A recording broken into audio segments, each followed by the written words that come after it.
মরিচ চাষ এই কারণে এত লাভজনক, কারণ মরিচটা কাঁচা এবং পাকা দুভাবে বিক্রি করা যায়। সম্মানিত দর্শক, আমাদের এই জমিতে বেশ কয়েকদিন আগে কিন্তু একটা ভিডিও দিয়েছিলাম যে এই জমির মরিচগুলো আমরা পাকাবো আর উঠাবো না। তো আমাদের গাছে দেখতে পাচ্ছেন যে মরিচগুলো পাকা অলরেডি শুরু করে দিয়েছে এবং কালারটা কিন্তু অনেক সুন্দর। তো আজকে আপনাদেরকে জানাবো যে আমরা যদি মরিচ গাছই মরিচ পাকাতে চাই, সেক্ষেত্রে আমরা কিভাবে মরিচগুলো পাকাবো বা এটার জন্য বাড়তি কোনো পরিচর্যা করা লাগবে কিনা, সেটা কিন্তু আজকে আপনাদেরকে জানাবো। তো আমরা যদি মরিচ গাছে মরিচ পাকাতে যাই, সেক্ষেত্রে কিন্তু আমাদেরকে দুইটি বিষয় লক্ষ্য রাখতে হবে। একটি হচ্ছে আপনার আপনার এই মরিচে যাতে পচন না লাগে, আরেকটি যে হচ্ছিল আপনার মরিচের জমির মাটিতে যাতে সবসময় রস না থাকে। তো কি কারণে রস থাকলে আপনার মরিচ গাছের সমস্যা হবে বা মরিচ গাছে পচন লাগলে কি হবে, সেটা একটু ক্লিয়ার করে যদি আপনাদেরকে বলি। যে আমরা যেটা করতেছি যে আমাদের এই মরিচ গাছে আমরা কিন্তু নিয়ম করে একটু ছত্রাকনাশক স্প্রে করতেছি। এছাড়া কিন্তু কীটনাশক স্প্রে করার কোনো প্রয়োজন নেই, যেহেতু আমাদের মরিচ গাছে আর কোনো প্রকার মরিচ আমরা নিব না। যেগুলো মরিচ অলরেডি গাছে আছে এগুলো কিন্তু আমরা পাকাবো।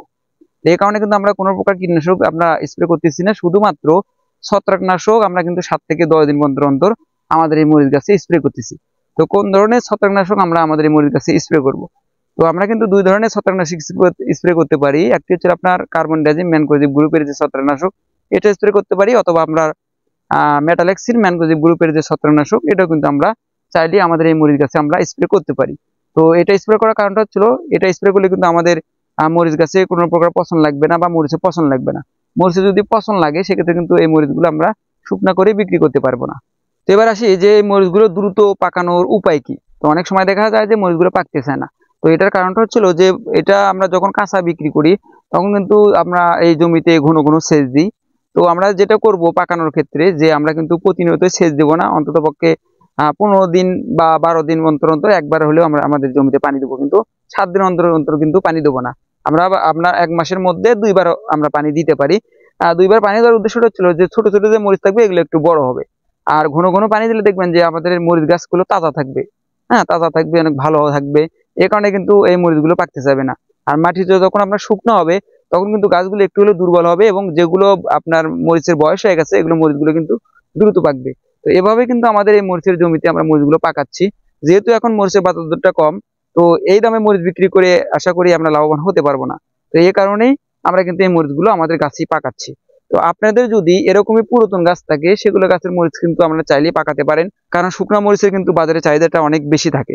তো আর যাদের গাছের বয়স অল্প, তারা কিন্তু এই মরিচগুলো পাকাতে পারবেন না। কারণটা হচ্ছে যদি আপনারা এই মরিচ গাছের থেকে আর মরিচগুলো না উঠান, সেক্ষেত্রে কিন্তু মরিচ গাছের গ্রোথটা কমে যাবে, মরিচ গাছ আস্তে আস্তে কিন্তু নষ্ট হয়ে যাবে। এই কারণে যাদের গাছের বয়স আপনার অল্প দিন হচ্ছে, তারা কিন্তু মরিচ কখনোই পাকাতে পারবেন না। পাকালে কিন্তু গাছের গ্রোথটা কমে যাবে আর ফলন পাবেন না। আর যাদের গাছের বয়স আপনার শেষের দিকে চলে আসতেছে, তারা চাইলে কিন্তু আমাদের মতো এভাবে পাকাতে পারবে মরিচগুলো। আর মরিচগুলো পাকালে পরবর্তী শুকনো করা যাবে, আর শুকনো মরিচে কিন্তু বাজার দরটা ভালো পাওয়া যাবে। তো আমাদের কাছে অনেকেই প্রশ্ন করে যে সাইফুল ভাই, হাইব্রিড মরিচ যেগুলো আছে এগুলো কি পাকানো যাবে কিনা, বা আপনি কোন জাতের মরিচ চাষ করেছিলেন এবং কোন জাতের মরিচটা আপনারা পাকাচ্ছেন। তো আমার হাতে যে মরিচটা এখন দেখতে পাচ্ছেন, এটা কিন্তু আপনার ধূমকেতু জাতের যে মরিচটা, সেটা কিন্তু আমি চাষ করেছিলাম আমার এই জমিতে, এবং নাগা ফায়ার প্লাসও কিছু ছিল, সেগুলো কিন্তু পাকতেছে এখন। তো আমরা কিন্তু হাইব্রিড মরিচ চাইলেই পাকাতে পারি, কিন্তু ওই যে বললাম যে আপনাদের মরিচে কিন্তু একটু ছত্রাকনাশক একটু স্প্রে করতে হবে নিয়ম করে, যাতে মরিচে পছন্দ না লাগে। তো আর হাইব্রিড মরিচের কালারটা কিন্তু অনেক সুন্দর হয়।